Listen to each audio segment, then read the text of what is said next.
Bonjour à tous et bienvenue dans ce nouveau Maurienne Zap. Et tout de suite, les sujets de la semaine. Et pour commencer, direction Hermillon, pour assister à la première édition du festival Du vent dans les rayons, un festival dédié au voyage à vélo.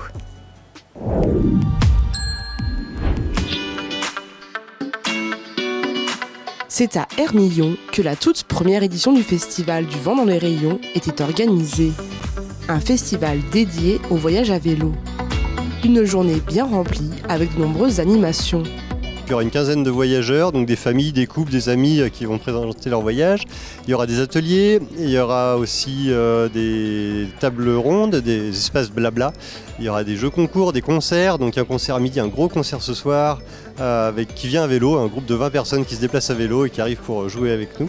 Voilà, donc l'idée c'est vraiment partager tout ce qui est autour du vélo, du voyage à découverte, des échanges. Il y aura aussi des essais de matériel à l'extérieur, des jeux en bois pour les enfants, il y aura du cirque, des ateliers avec la médiathèque. Enfin, on a essayé de faire plein de choses autour du vélo. En nous baladant dans le salon, nous avons rencontré Sylvain.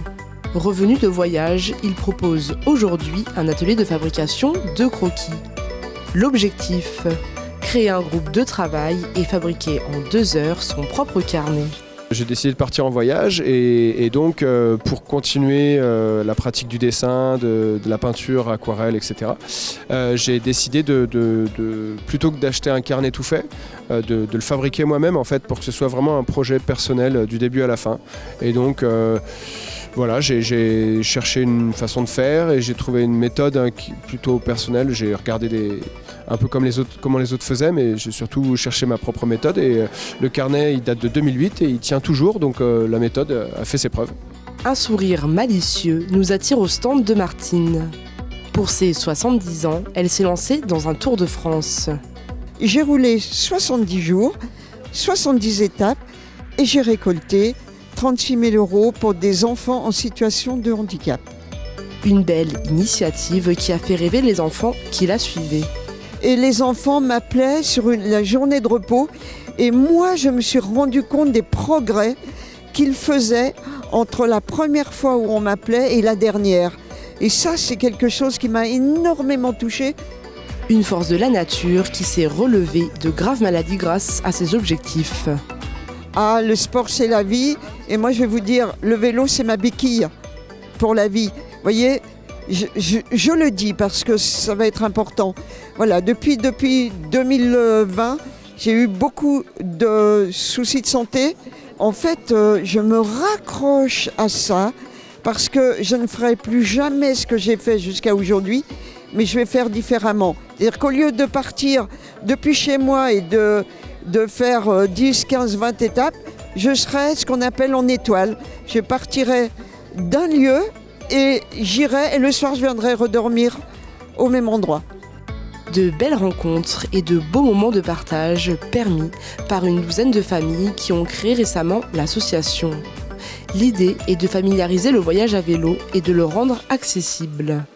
Qu'on peut partir 2 jours, 2 ans, enfin voilà, qu'on peut partir avec des vélos hors de prix ou des vélos très simples, qu'on peut, enfin voilà, un petit peu tout ce qui est autour du vélo et puis surtout que le vélo c'est un super moyen de voyager, rencontrer les gens, découvrir, vraiment prendre le temps. En fait, c'est vraiment pas à la recherche de la performance, enfin il y en a qui voyagent comme ça, mais il y en a aussi qui voyagent vraiment pour prendre le temps, pour rencontrer les gens et découvrir le monde, voilà, à côté de chez eux ou plus loin. Une première édition qui a connu un franc succès et qui laisse présager de futurs événements.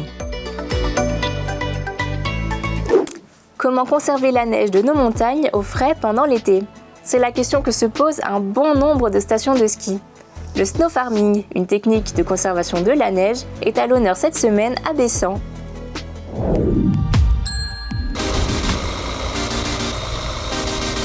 Depuis 2018, la station de Bessan utilise la technique du snow farming. Une innovation qui permet de conserver la neige durant toute la saison estivale pour ouvrir le domaine dès le début du mois de novembre. Un mélange de neige de culture et de neige naturelle qui doit être légèrement transformé.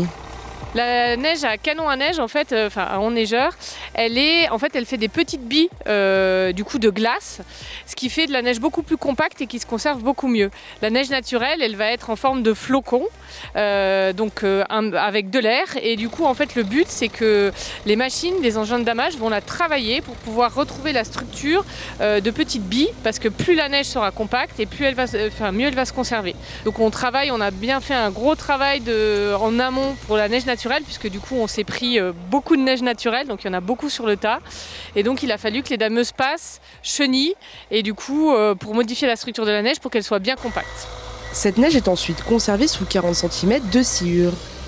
Une étape essentielle qui est réalisée par une dameuse.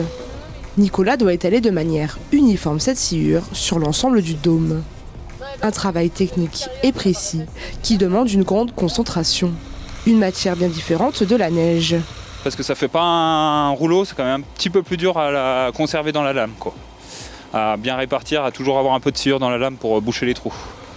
C'est un petit peu plus dur que la neige, c'est différent, quoi. Quand on a travaillé notre tas, on a essayé de régler nos pentes pour qu'on ait la pente maximum, mais qui puisse monter avec une machine normale, quoi. Réutilisée d'année en année, l'ancienne sciure est complétée par de nouveaux arrivages. Une épaisseur qui évolue en fonction des semaines et qu'il faut surveiller. C'est un tas en fait et il va y avoir du vent, donc le vent en fait va emmener la sciure va tomber. Donc en fait au fur et à mesure en fait de l'été, donc on va avoir un tas, un stock, et on va remettre aux endroits où on voit des trous qui se forment. Parce qu'en fait s'il n'y a pas assez de sciure, qu'est-ce qui va se passer? En fait ça va fondre et donc ça va créer des crevasses dans le tas de snow farming. Et donc il ne faut pas que la crevasse soit trop importante parce qu'après ça va vraiment tout réchauffer le tas et il y aura de la perte. Grâce à des conditions optimales, seuls 20% de cette neige sera perdue. La neige conservée permettra d'ouvrir 3,5 km de piste dès le premier week-end de novembre. Un énorme avantage pour les passionnés de la discipline et un gain de neige de culture conséquent. Au final, on produit pas beaucoup de neige en fait par rapport aux stations alpines.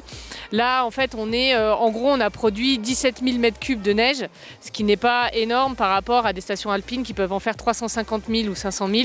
Donc c'est vrai que l'emplacement de Bessan entre ces montagnes, c'est un peu une glacière. Une technique qui permettra de conserver 17 000 m3 pour l'année suivante. La JB Cup est de retour cette année pour une 13e édition. Une compétition de ski organisée pour les enfants, en l'honneur du parcours sportif du champion local Jean-Baptiste Grange.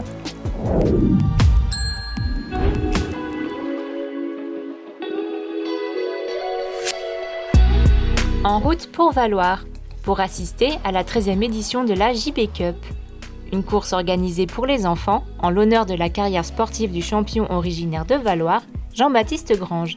Sacré double champion du monde en 2011 et 2015 et vainqueur de la Coupe du Monde en 2009.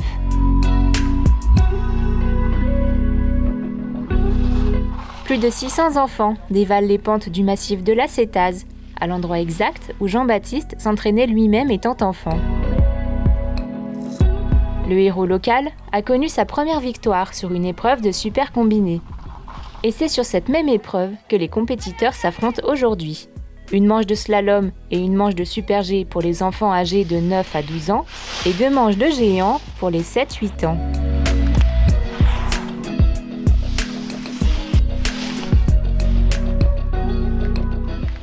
La journée se poursuit hors des pistes pour un moment convivial où enfants et parents se retrouvent pour assister à la remise des prix, avec en bonus un spectacle de vélo trial organisé pour l'occasion.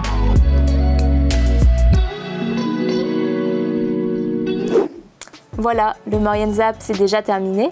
Merci d'être aussi nombreux à nous suivre. Retrouvez-nous sur les réseaux sociaux et sur les box. À la semaine prochaine.